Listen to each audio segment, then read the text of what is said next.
Hello everyone, my name is Jaybird and welcome back to Everlasting Summer. I have Clover here with me because, I was gone for 2 weeks and she's been very clingy today, which is totally understandable. She really missed me. So, I just gotta be here for my baby. And I got these Honeycrisp dried apple slices from Costco and they're really delicious. But anyways, let's just jump into it. It's been a little while, so pardon me if I get some voices a little bit wrong. I mean, it's been a while since I've done the voices, but I remember them. I can't say that my morning was good. Instead, I woke up absolutely broken. The room was filled with bright sunlight. Outside the window, birds were lightheartedly chirping. I reluctantly dragged myself into a sitting position and stretched. I slowly started to recall the events of the previous day. A trip, a silly ghost game, Uliana falling asleep, and...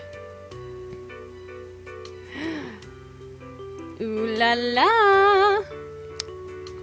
A kiss! I blushed immediately. It was so surprising that I'd been knocked out of reality for a while. The main problem is, how should I treat her now? At first glance, nothing special had happened, but...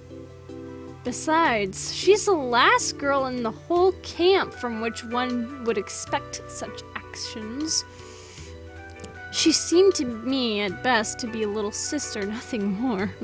Well, you know how they like little sisters in Japan, if you know what I'm saying. I know this game wasn't made in Japan, I know it was made in Russia because it's a Russian game. But you know what I'm saying. But for her, apparently I was more than a big brother. Though perhaps I just imagined all that, and there was no hidden meaning, deep motives, or allusions to far-reaching conclusions in this kiss. Just an expression of gratitude? Uliana is definitely capable of extraordinary deeds.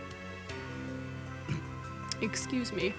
And could easily turn simple things into complicated ones. Finally, I decided to put off the matter till the time I could meet her face to face.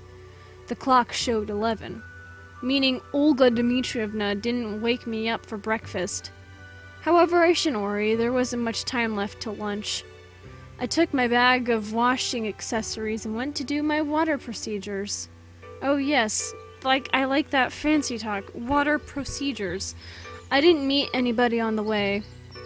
Probably all the pioneers are busy with their own things. The place near the basins was deserted too. Just 5 minutes later, I again stood in front of the camp leader's cabin thinking of what to do next. Nothing worthwhile having come to my head, I sat in the deck chair and possibly could have stayed there until lunch, but I was drawn from my trance by a familiar voice. Hi! I looked up and saw Slavia, who was smiling at me sweetly. Hi. You overslept again? Seems like it. That's no good. That's no good. What are you, Sonic? If Sonic doesn't get to say that in the new Sonic movie, I'm gonna be disappointed. Because holy shit, I love that fucking meme. That's no good. Also, Dr. Eggman has to say, Pingus! Snooping as usual. Perhaps, and where are you going? Actually, I was not really interested in Slavia's agenda for today, but I wanted to keep the conversation going. Well, I've got some things to do. I see. Silence followed. She was about to leave when suddenly I said, Mind sitting with me for a while? Sure, why not? Slavia sat nearby. I'm gonna go some with Slavia, even though it's not her route. Something's worrying you, isn't it? No, why do you think so? I can read it on your face. She laughed softly. Not really. Although probably Slavia was right. Something really was worrying me. Obviously, I worried about last night's events. Listen, do you have any little brothers or sisters? I do. And how do you get along? Pretty well. She smiled widely. And you? No, I don't, I said after a short pause. So why are you asking? I don't know, just... Do you always understand them? I try to. Sometimes I just cannot make out what children want.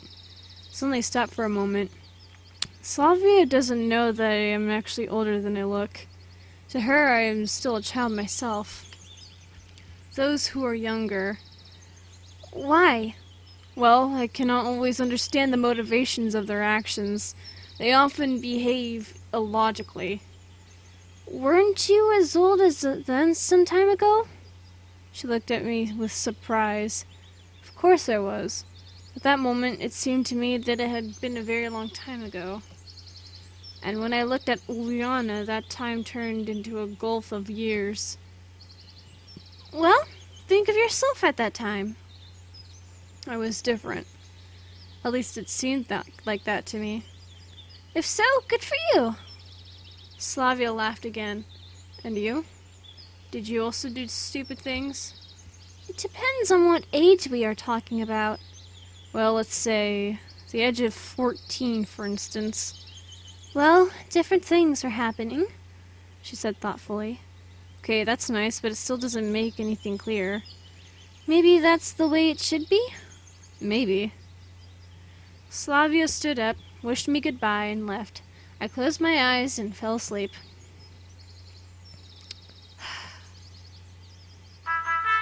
The sound of the bell calling the pioneers for lunch woke me up.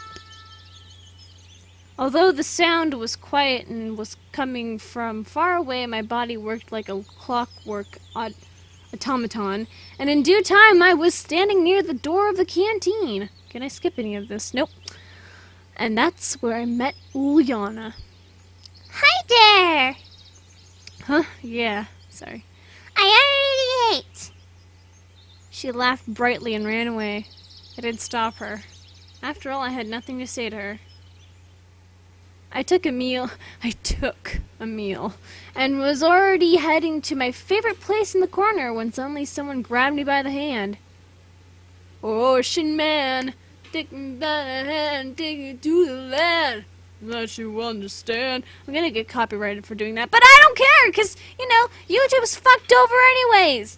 Everyone's fucked because of I literally, yesterday, heard about the, new guidelines, the new terms of service, and now people that make content for children are now being fucked over, so literally everyone's getting fucked in the ass now. But still, I still make YouTube content because I need some routine in my life, and, it's fun. So, I'm not here for the money, because if I was here for the money, I wouldn't even be here at all. But yeah, I'm gonna get a job when I go to Indiana this Saturday. Well, not on Saturday. I'm going there on Saturday, but I'm not gonna get a job that Saturday, but I'm gonna be getting a job when I go there. Sit down right here. Alyssa's voice sounded menacing, but at the same time somehow pleading. What happened?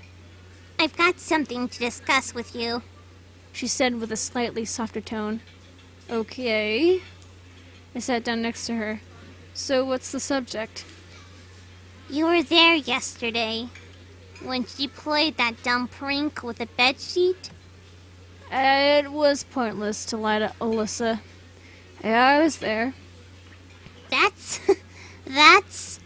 She laughed out loud. Why on earth did you do that?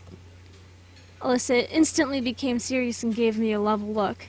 Why don't you ask her? No, I'm asking you now, so you have to talk. I don't know, I rasped. Or you better tell me, why didn't the camp leader react? How should she react? I think you know. I looked at her skeptically. Well, she just did not realize who it was. Well, I must admit, Olga Dmitrievna's deductive abilities leave much to be desired. And then, it was you who brought her back last night? Nope, Shakespearean elves did that, I said mockingly. What's the problem with that? No problem at all. Lissa stared at her plate and started to eat with concentration. Also, she ran off to somewhere during the night and came back in a happy mood. And? Don't you know anything about that? Even if I do, why do you care? She gave me an intense gaze.